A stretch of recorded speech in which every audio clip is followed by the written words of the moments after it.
Hi friend, मैं दीपेंद्र राव। आज हम अल्फ़ाबेट सीरीज़ के वर्णमाला के क्वेश्चनों के बारे में डिस्कशन करेंगे जो कि एग्ज़ाम में पूछे गए हैं।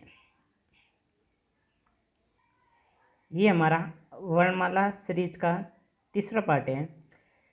पार्ट फर्स्ट और पार्ट सेकंड का लिंक नीचे दिया हुआ है, वहाँ से आप पार्ट फर्स्ट और पार्ट सेकंड और क्लॉक के चैप्टर देख सकते हैं। ये मेरा टेलीग्राम ग्रुप है जिस पर आप रीजनिंग के रिलेटेड अपने डाउट मेरे को पूछ सकते हैं। तो आज का पहला हमारा क्वेश्चन है, अंग्रेजी वर्णमाला में बाएं से 18वें अक्षर के बाएं 7वां अक्षर क्या होगा। ये दिल्ली पुलिस 2009 में पूछा गया क्वेश्चन है। इसका ऑप्शन है के, वाई, एल या एम, इन चारों में से क्या होगा। तो मैंने आपको बताया था कि अगर साइड दोनों सेम है, अगर दिशाएं दोनों सेम है, यहाँ पे दिशाएं बाएं बाएं मतलब दोनों सेम है, तो हमें डिफरेंस निकालना। 18 में से अगर मैं 7 को घटाता हूँ तो मेरे पास आता है 11, और 11 को मैंने बोला था कि 11 नंबर पे किंग्स 11 पंजाब, तो 11 से नंबर क्या याद आएगा, किंग्स मतलब के, तो 11 इसका आंसर क्या हो जाएगा, के। इसी प्रकार हम दूसरा क्वेश्चन देखते हैं, अंग्रेजी वर्णमाला में बाएं से 8वें अक्षर के दाएं 10वां अक्षर क्या होगा। ये CISF में 2010 में पूछा गया क्वेश्चन है। यहाँ पे बाएं और दाएं मतलब दिशाएं असमान है। अगर दिशाएं अनइक्वल हो तो हम दोनों को ऐड करते हैं, तो 8 + 10 18, और 18 पे आता है R। आज का तीसरा क्वेश्चन, अंग्रेजी वर्णमाला में प्रत्येक अक्षर A से Z को क्रमानुसार संख्या में लिखा जाए, जैसा कि A का मूल्य 1, B का मूल्य 2, 3, C का 3। तो इस प्रकार हमें पूछा गया है कि 17 नंबर पे कौन सा अक्षर आएगा। मैंने आपको ये पूरा याद करवाया था कि कैसे याद रखने, इजोटी से CMW, ये मैंने ट्रिक्स भी आपको बताए थे जिससे आपको आसानी से याद आ जाए। जैसे कि मैंने इजोटी से बताया था, तो हमें पता है कि O 15 पे आता है, P 16 पे और Q 17 पे, तो Q का नंबर हो जाएगा 17, तो हमारा आंसर हो जाएगा Q। चौथा क्वेश्चन श्रेणी से है कि इसका अगला पद कौन सा आएगा, ये श्रेणी है। तो हमें श्रेणी जो दे रखी है वो दे रखी है M, उसके बाद N, O, L, R, I, V, और इसका नेक्स्ट कौन सा आएगा। यहाँ पे हम अगर देखें तो हमें दो सीरीज मिल रही है, एक प्लस की मिल रही है, एक माइनस की मिल रही है। प्लस वाली M को मैं अगर MORV, ये प्लस वाली है, M को अगर मैं +1 करता हूँ तो O में अगर मैं +2 करता हूँ तो R आता है, और R में अगर मैं +3 करता हूँ तो V।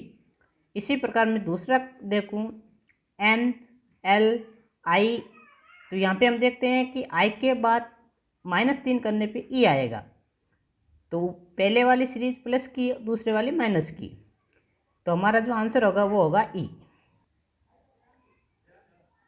क्वेश्चन नंबर 5 जो कि रिवर्स ऑर्डर से, और मैंने ये पूरा टेक्स्ट के साथ आपको बताया था। जैसे बताया था एफ का फेयर अनफेयर, तो एफ का यू, कमल प्रसाद या के का पी, तो पी के। तो हमें पूछा है कि इनमें से कौन सा होगा, तो हमें पता है यू का होता है एफ, तो यू का जी नहीं हो सकता, ए नहीं हो सकता। जी का होता है टी, तो ये भी नहीं हो सकता, सी भी नहीं हो सकता। डी, वी मैंने बताया था, पी आर भी नहीं हो सकता क्योंकि आर का होता है आई, तो ये भी नहीं हो सकता।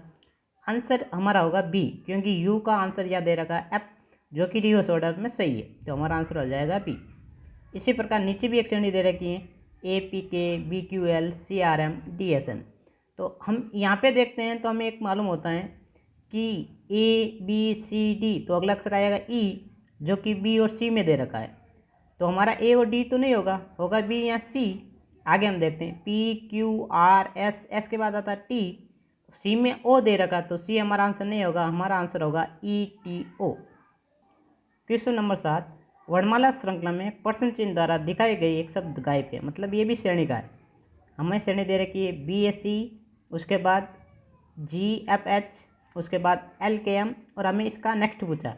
तो अगर हम ध्यान से इस श्रेणी को देखते हैं तो हम देखते हैं A, फिर B, फिर C, मतलब मिडल में A, मिडल से स्टार्ट हो रहा है नेक्स्ट वाला नंबर ABC, फिर 2 अंक छोड़ के FGH, फिर 2 अक्षर छोड़ के KLM, तो फिर M के बाद 2 अक्षर छोड़ने हैं, N को नहीं लेना, O को नहीं, P, मिडिल में P A में आ रहा है, तो हमारा आंसर होगा PQR, मतलब A आंसर होगा।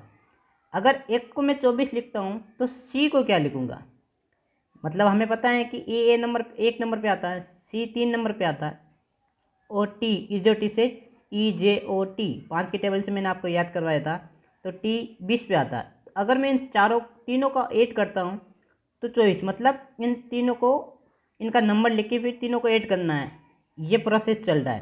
तो इसी प्रकार S 19 पे आता है, H 8 पे आता है, और E 5 पे आता है। 19, 8 और 5 को मैं जब ऐड करता हूँ तो आता है 32, तो हमारा आंसर होगा 32। आज का लास्ट क्वेश्चन जो कि SBI क्लर्क में 2012 में पूछा गया।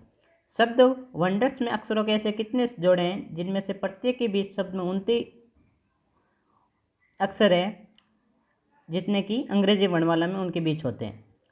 तो यहाँ पे हम देखते हैं, तो ध्यान से देखने पे DE, मतलब D के बाद E आता है, तो एक तो हमारा DE होगा, मतलब एक अक्षर E होगा, मतलब A तो आंसर नहीं होगा।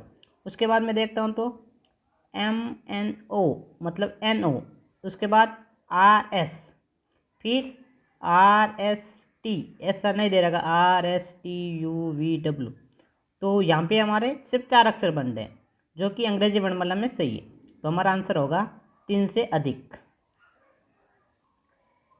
Thanks for watching.